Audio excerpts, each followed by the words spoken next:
Hi everyone. To add a little bit of excitement to your week, today's point of view lesson is coming straight from Hogwarts.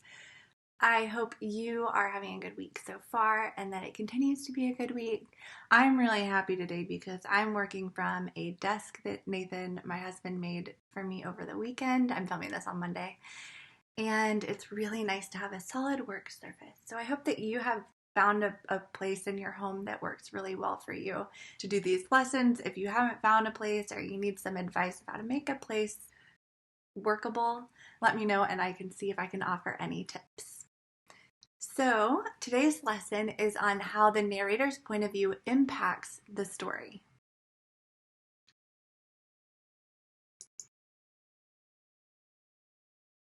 Yesterday, we looked at how to figure out how to make inferences about the narrator's point of view based on what they say, how they're feeling. And today we're taking those inferences and figuring out how they impact or how they change the story. By the end of today, you should be able to say, I can explain how the narrator's point of view influences how events are described. So I'm reading to you this story. It's The Three Little Pigs. You may know it, you may not, but this is going to be a version of it. And so take everything you know about it already and stick it out of your mind. We're going to focus just on this version today. Once upon a time, there were three little pigs, and the time came for them to leave home and seek their fortunes. Before they left, their mother told them, whatever you do, do it the best that you can, because that's the way to get along in the world. The first little pig built his house out of straw because it was the easiest thing to do. The second little pig built his house out of sticks. This was a little bit stronger than the straw house. The third little pig built his house out of bricks. One night, the big bad wolf, who dearly loved to eat fat little piggies, came along and saw the first little pig in his house of straw. He said, let me in, little pig, or I'll huff and I'll puff and I'll blow your house in. Not by the hair of my chinny chin chin, said the little pig. But of course, the wolf did blow the house in and ate the first little pig. The wolf then came to the house of sticks. Let me in, little pig, or I'll huff and I'll puff and I'll blow your house in. Not by the hair of my chinny chin chin, said the little pig. But the wolf blew that house in too and ate the second little pig. The wolf then came to the house of bricks. Let me in, cried the wolf, or I'll huff and I'll puff till I blow your house in. Not by the hair of my chinny chin chin, said the pigs. Pigs? The pig? Well, the wolf huffed and puffed, but he could not blow down that brick house. But the wolf was a sly old wolf, and he climbed up on the roof to look for a way into the brick house. The little pig saw the wolf climb up on the roof and lit a roaring fire in the fireplace and placed on it a large kettle of water. When the wolf finally found the hole in the chimney, he crawled down and kersplash right into that kettle of water, and that was the end of his troubles with the big bad wolf. The next day, the little pig invited his mother over. She said, you see, it is just as I told you. The way to get along in the world is to do things as well as you can. Fortunately for that little pig, he learned that lesson, and he just lived happily ever after. The end. So what was the point of view? Well, my face. So now we need to figure out the point of view of that version of the three little pigs.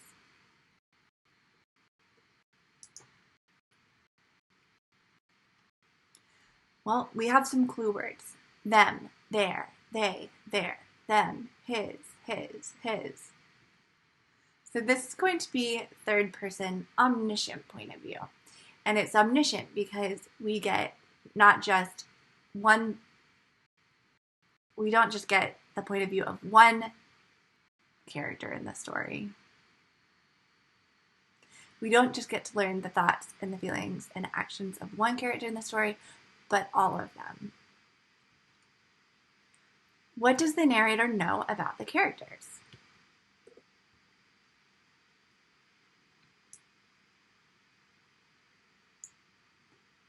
What does the narrator know about all of the characters?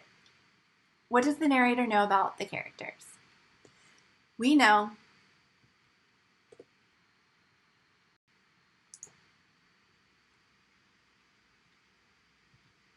what does the narrator know about the characters? Well, the narrator knows everyone's actions, everyone's motivations, what gets them to do what they do. So we're going to now look at the same story from a different point of view.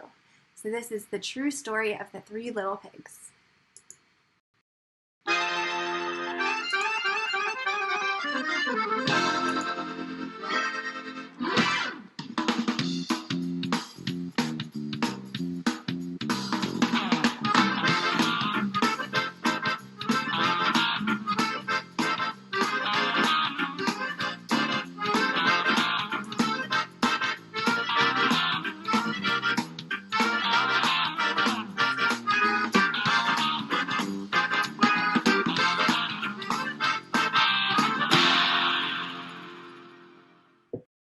The True Story of the Three Little Pigs by A. Wolfe.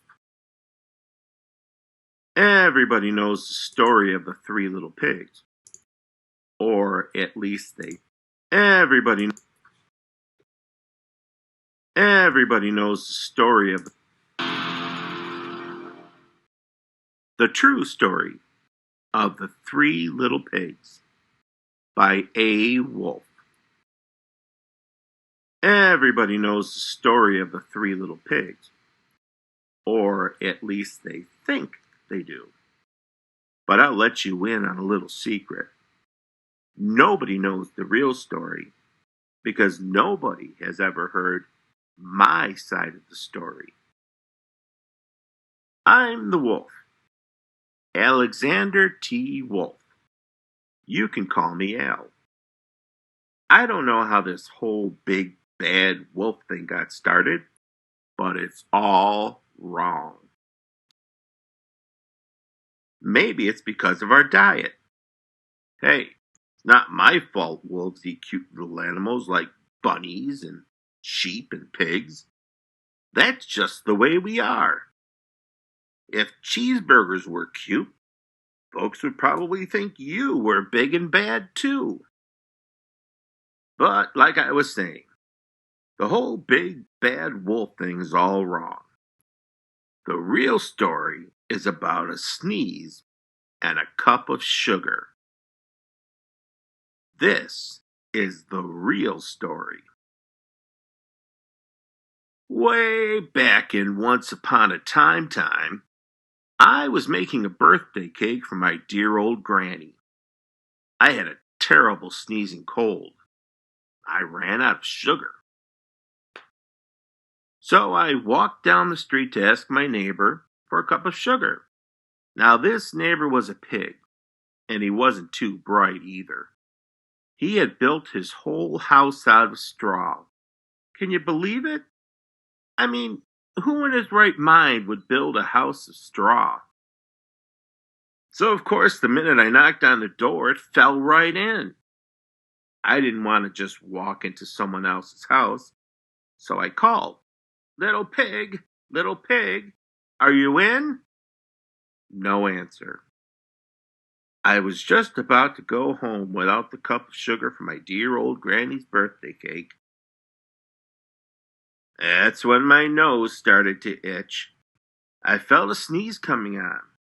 Well, I huffed, and I snuffed, and I sneezed a great sneeze.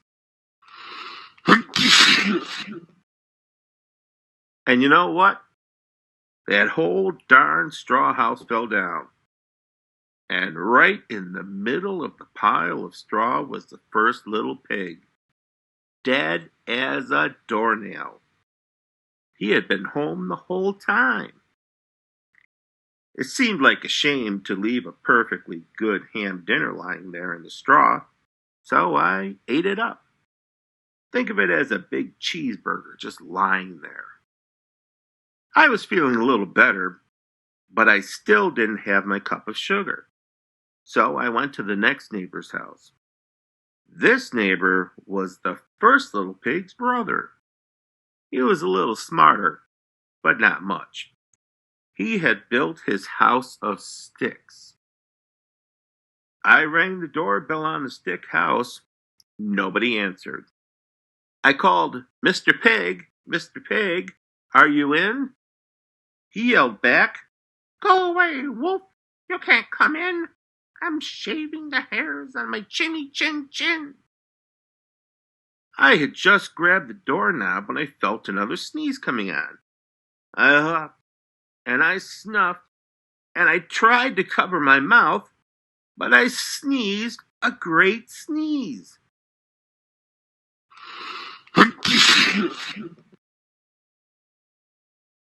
And you're not going to believe it, but this guy's house fell down just like his brother's. When the dust cleared, there was the second little pig, dead as a doornail. Wolf's honor. Now, you know how food will spoil if you just leave it out in the open. So I did the only thing there was to do. I had dinner again. Think of it as a second helping. I was getting awfully full, but my cold was feeling a little better, and I still didn't have that cup of sugar for my dear old granny's birthday cake. So I went to the next house. This guy was the first and second little pig's brother. He must have been the brains of the family. He had built his house of bricks. I knocked on the brick house. No answer. I called, "Mr. Pig, Mr. Pig, are you in?" And do you know what that rude little porker answered? "Get out of here, wolf. Don't bother me again." Talk about impolite. He probably had a whole sack full of sugar, and he wouldn't even give me one little cup for my dear sweet old granny's birthday cake. What a pig. I was just about to go home and maybe make a nice birthday card instead of a cake when I felt my cold coming on. I huffed and I snuffed and I sneezed once again. Then the third little pig yelled, "And your old granny can sit on a pin." Now, I'm usually a pretty calm fellow, but when somebody talks about my granny like that, I go a little crazy. When the cops drove up, of course I was trying to break down this pig's door. And the whole time I was huffing and puffing and sneezing and making a real scene. The rest, as they say, is history. The news reporters found out about the two pigs I had for dinner. They figured a sick guy going to borrow a cup of sugar didn't sound very exciting. So they jazzed up the story with all that huff and puff and blow your house down, and they made me the big bad wolf. That's it. The real story. I was framed. But maybe you could loan me a cup of sugar.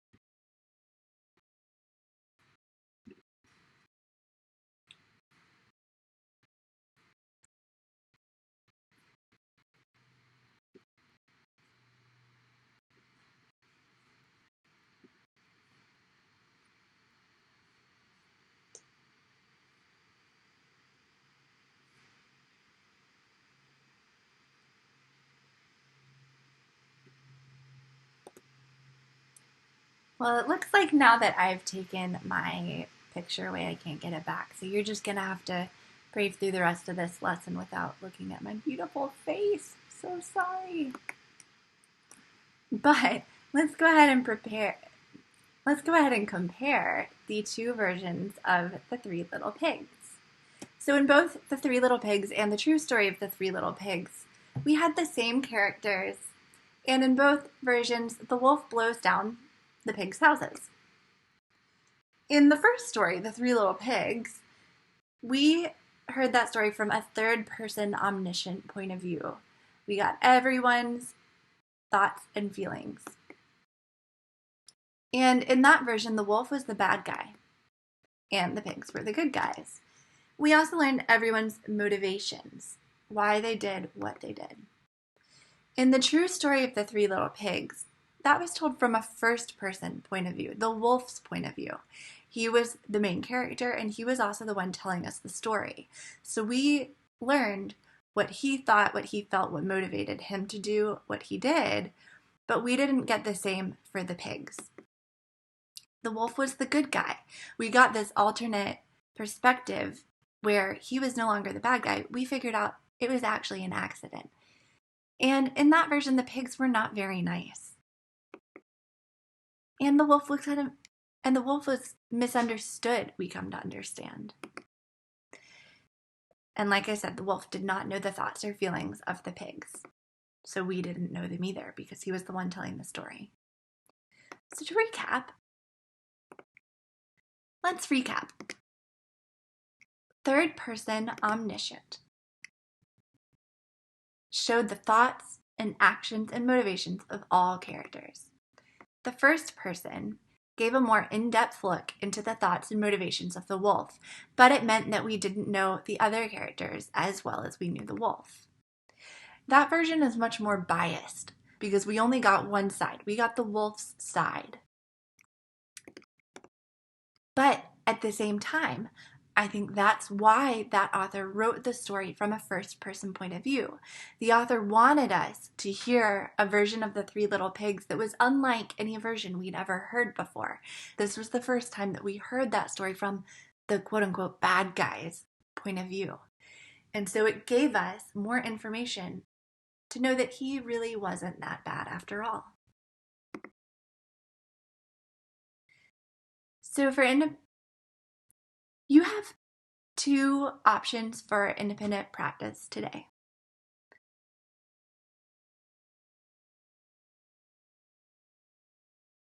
You have two options for independent practice today.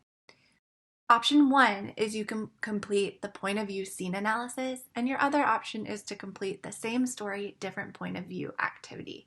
They're both linked in the lesson today, so you can just choose which one you would like to do. You also may do them both if you would like.